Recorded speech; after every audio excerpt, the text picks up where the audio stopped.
What's up, my FY Fly folks out there? How y'all doing? I hope y'all doing all right. Welcome to the FY Fly podcast. My name is Hassan Thomas, aka the kid that did and the man that can, baby. And today, we're going to be chopping it up with the founder and president of the Broward County Black Chamber of Commerce, Miss Shaheewa Jarret Gelin. How are you? Well, thank you for asking, Hassan. How are you? Thank you for having me. Of course. I'm blessed to have you here. Glad we were able to meet at your event and then kind of parlay it and take it here to the FY Fly podcast. Absolutely. It's a pleasure. I love what you're doing, and I am happy to be here to support. Thank you. And how we normally like to get started is we like to skip the fluff and get right into the good stuff. How that sound? I'm with it. All right. So the first thing I want to know is if you could look back on your life and your journey, pinpoint one major turning point that really put you on this path that you're on today. You know, I would take it all the way back to when I was 11, 12, that area. I think sometimes we miss how critical and important that age is, that kind of transition from elementary to middle school, and us finding ourselves and understanding, who we are. Growing up, I have a family, real high expectations. So, they're from the Caribbean. So it was like, look, you're going to be a lawyer, doctor. They didn't necessarily say that out loud, but you knew that there was an expectation for excellence and greatness.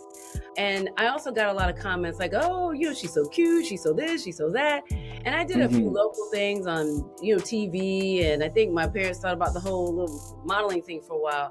But at that young age, I thought to myself, what's going to give me more longevity? Imagine that. At 12, I'm thinking about longevity. That's what I'm like, at 12, you was like that? Yeah, I'm like, what is going to be, provide some longevity and stability with regard to income. And I really thought to myself, I had this interest in always standing up for kids, that were being bullied or whatever. And so I had a very protective spirit. And so I thought being a lawyer, from what I knew at that age of a lawyer, the part would be perfect for me. Or, it's the kind of, do I go into this, modeling and kind of TV thing? And based on my little analysis at 12, I said to myself, no, looks fade. Literally in my mind, I thought to myself, looks fade. But when you have the education, that will never go away. So you went to college. What college did you go to? I went to Florida State University. So my thing was I need to get as far away from my parents as I can. I had some strict. My mother was strict. And so I need to get as far away as possible, but I couldn't really cross the Florida line because I wasn't paying that out-of-state tuition. So I went to Florida State for 4 years, majored in political science, I minored in religion and finance, and then got into the law schools. Every law school I applied to, and decided to go to the one that really gave me the most money to attend. So I ended up at the University of Miami, graduated from law school, and really, thought about how I wanted to impact the world, and kind of, bounced around and thought about being a public defender and kind of clinics and that, and the sort, and ended up working for the federal government for 18 years. And that was right after school? You started working for the federal government? I went right into, So something popped in my head while you were talking, just from your experience. I mean, it seems like you have the education, but you also have the experience of working in these places. So looking back for the younger folks now that are listening, what do you feel is the most important, getting the education or getting the actual experience of doing the job or doing the occupation that you want to do? What would you say is the most important piece? Well, I think for me, and as we've seen historically for Black people in general, education is the foundation. It gives us that opportunity to kind of change our circumstance, and it's the foundation. So I think having that education and that strong background allows you to fill in and kind of be able to live up to the standards of that role and really feel comfortable and capable of being able to execute on a certain level. But I definitely think it's a combination because, even in school, I saw folks who didn't work, didn't get any experience while in school.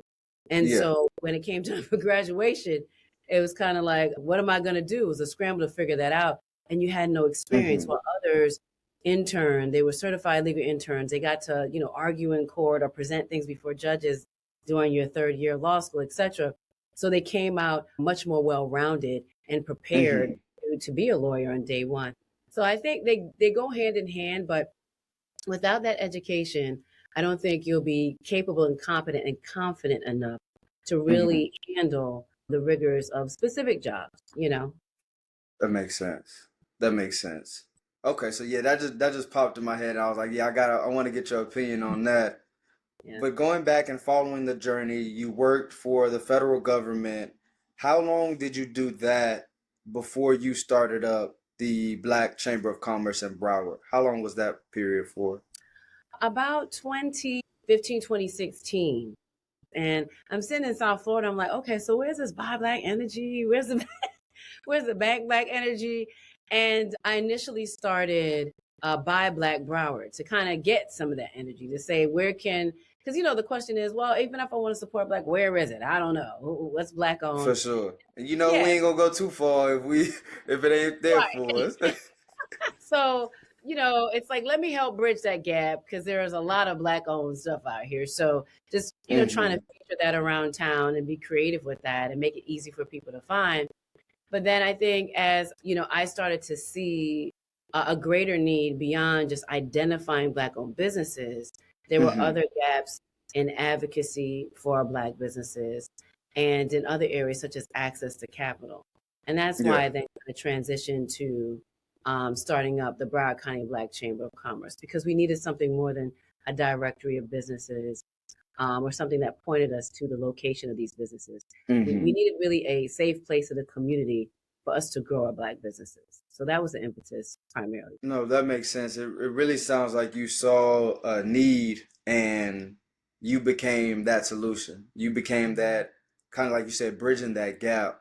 Yeah, yeah, So, I mean, it sounds like it was a tremendous amount of work, and it had to be starting up something so, instrumental in the Black community. So, what would you say, like, describe your process and just like the beginning right. of the Black Chamber of Commerce in Broward? What was that process like starting it up? Yeah. I will say this, and sometimes we're called to do things because honestly, I'm not the in front of a camera person. I don't like public speaking. I saw my life going very differently based on the law I was practicing. Eventually, Mm-hmm. thought I would, leave the country, work for the UN, work for USAID as a country director. I really was researching these opportunities and saw and witnessed firsthand the struggle that my husband went through having, the experience and the education, Mm-hmm. right? Prepared. But when he started his own business, all of a sudden the person who at the larger corporation handled all of the clients steps out and owns their own business. All of a sudden now there are questions about competency and capability Wow. and capacity. And so that was my thing, who fights for those companies, especially the Black ones that are Mm-hmm. vulnerable. And I just said, we have to do something, along with the fact that I was the vice president of another organization that formed a lot of, at the time, kind of like the ACA came out and we had done like 30 to 45 different sessions. So I was really going around and working with a lot of local organizations, doing a lot of education Mm-hmm. around the ACA, but also voting. And as I'm going into various neighborhoods around Broward, I'm seeing the dilapidated buildings, the conditions in which our children have to grow up in. And it Mm-hmm. bothered. And that spoke to me in a way that said, where's the opportunity? Where's the Black businesses to hire our folks, to build up our neighborhoods so that our kids see that they can own, they can grow, they can be something more, or what they imagine they can be. It can Yeah. actually come to fruition. So that's why I started up. And then, I kind of thought about how do you go about that? So obviously research was the first, thing for me. I'm a lawyer. So I kind of dig in. I like to dig into the data because obviously I saw firsthand what was going on. But what did the Mm-hmm. empirical data show? And it showed exactly what I thought. At the time, 38% of Black children were living in poverty in Broward County. Wow. And, to me, obviously that said to me and spoke to me that their parents weren't getting opportunities. Where are the jobs? Where are the opportunities for them to make those dollars, right? Even within Mm-hmm. their own community, which was blighted. So there's limited opportunity there. to provide for their families and live with dignity. And in reviewing the history, you see that, obviously Black businesses, they create jobs in our communities. Our Black businesses are hiring our own. And so I said, based on this research, it's definitely something that has to be done. And then I just kind of went about talking to some folks and said, this is what I'm going to do. And I'm going to research some of the gaps that are in our business ecosystem for Black people, kind of put together a blueprint of what I think is needed, but not just kind of impress that upon others. Let me talk to folks to say, this is my impression. This is what I've seen. This is what the studies say. What has your experience? So I did a 6-city tour across Broward, was in Fort Lauderdale, I was in Weston, Tamarack, Lauderdale Lakes, all over, meeting Black people where they were to understand what they saw as the obstacles and opportunities. So I didn't just create an organization that I thought would help, but would in fact help based on the feedback that we got from the actual people, living that entrepreneurial journey every day.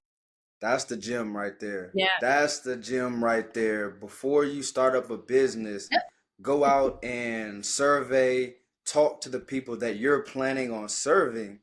Absolutely. So you can literally understand their issue and solve their issue with your solution. I mean, it sounds simple, but a lot of people don't do that. They just start that business, like you said, that they think will help people. But I commend you for actually going, doing the in-person surveys, talking to people, figuring out those initial gaps, and then putting those solutions, those tools in place to kind of, fix those things. So now that you guys are, I think you said you started 2018, right? Yeah, we incorporated in May of 2017. But then, once again, I'm taking that time to plan, do the 6-month tour, the beginning of 2018. So from like January to March, I did my tour and then had a meeting where I gathered other leaders in the community to say, this is what I plan to do. Because you got to have some allies and you got to invite some leaders too, just so people know, because, we can be territorial. Uh-oh, when she started, that might step on my dollars and my toes, just to let them know, hey, big announcement. What I'm doing is completely different than what you're doing, so don't be afraid. So, and then after that, I built my board. I figured, what type of people do I want around me to be able to build this thing up? What knowledge, what background, what talent do I need around me so that as a team, we'll get this thing going? And then once I did that, we had our launch on August 13th, 2018 during National Black Business Month to kick our Broward County Black Chamber off.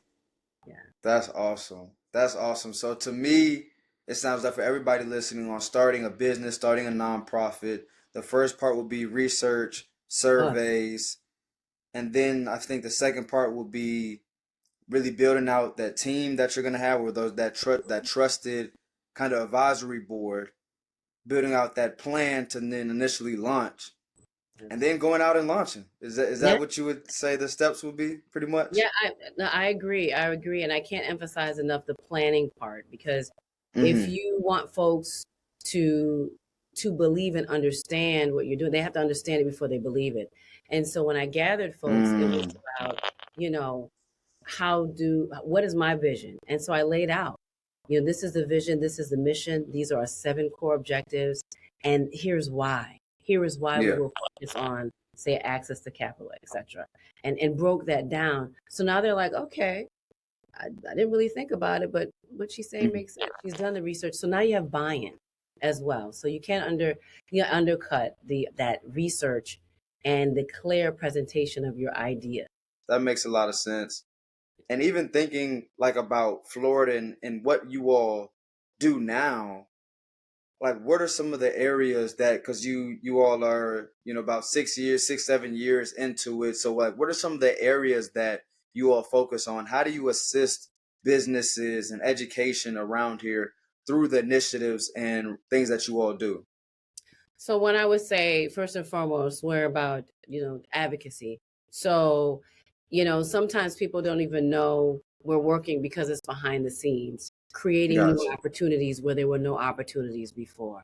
So sometimes for instance, there was a $220 million contract that came up from the county I chased I chased down the county administrator to have the conversation to unbundle the contract so that smaller companies wouldn't have to go, compete for a $220 million contract.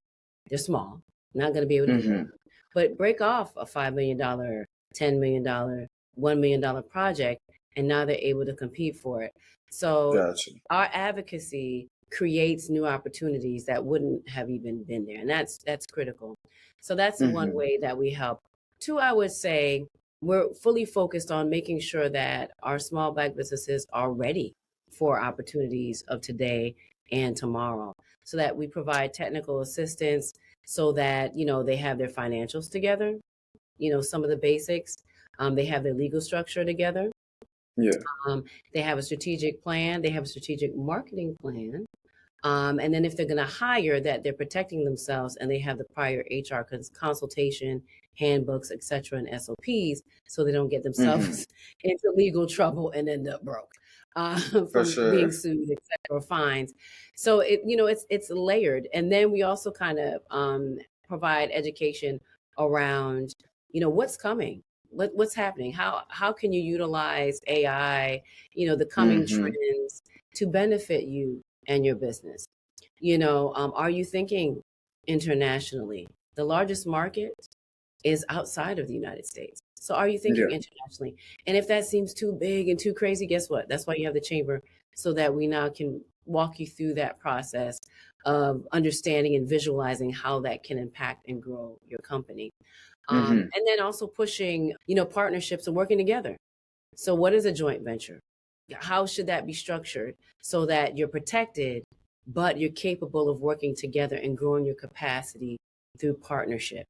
So, I would say those Mm-hmm. are two primary ways that we help and major ways that we help our companies. Basically, all in all, business resource, business hub, Yeah, business community that these businesses around this Florida area can really tap in with, get some advice, get some community absolutely. funding as well. That's what you would say? No, absolutely. Absolutely. And I think we Mm-hmm. can't underestimate, the importance of creating that community, a safe place for us to come Oh yeah. and say, "Ooh, this is hard. This is what I'm going through." And somebody else will go, because, as entrepreneurs, 99.9% of our businesses are solopreneurs, right? They're solopreneurs. Mm-hmm. So it's just one person working in the business, kind of doing everything. And Yeah. so, the chamber kind of creates that opportunity for you to peek your head up outside of the business and to learn, but also to connect with other entrepreneurs. And so, Mm-hmm. we'll get conversations that get kicked off. Oh, I'm going through this and this and that. And pretty soon the whole room, yeah, I had the same issue. And so now there's brainstorming, there's, collaborative problem solving around Mm-hmm. issues. And you don't feel so alone. You don't feel like you're the only one going through it. You now understand that there's a community of folks that are going through the same thing. And outside of meetings, they'll call each other and meet up for lunch, because we encourage it. At least once a month, you should be meeting with a member. You all should be growing together, referring business together. For sure. It really is a community that's needed, because, we're kind of all dispersed in different places. Mm-hmm. So that makes a lot of sense. And I just got Absolutely. a couple more questions for you. I want to know from your experience in here, from the businesses that have been super successful compared to the businesses that weren't so successful, what would you say were some key differentiators between the two of them? I would say, first and foremost, the successful business owner understands that they don't know it all, that they're gonna learn. So A lifelong learner, huh? Yep. you have to understand that you don't know it all. You're doing your best, and there's some things that you got 100%. I got it. Mm-hmm. But there are other things that you don't know. And therefore, Yeah. you're going to have to somehow fill the gap, because if you don't, that could be your downfall and your demise. So that's the first thing. They understand they're going to be continually learning, understanding that they don't know everything, and then there will be gaps, and then figuring out how you fill those gaps, how you make up for, that lack of information, because you can't know everything, and you can't be in multiple places at one time. So somehow you're going to have to be able to fill up for those gaps through the next tip, delegation. because Yeah. you can't be everywhere at the same time. There's a trust. Once again, the trust, kind of a big step or hump we're going to have to get over. But you have to delegate. And in that delegation, understand that it won't be done exactly the way you like it to be done. But if it's 80% there, at least you can spend, just a 20, or if it's 85% there, that 15% of your time tweaking it. Or maybe at the 85%, it's okay. It's not perfect, Mm-hmm. but we can get by. And you can spend your time on something that is, higher value, a higher use of your time. Yeah, Because that pushes the business forward. yeah, that growth requires you to delegate, in essence, kind of duplicate yourself in different ways.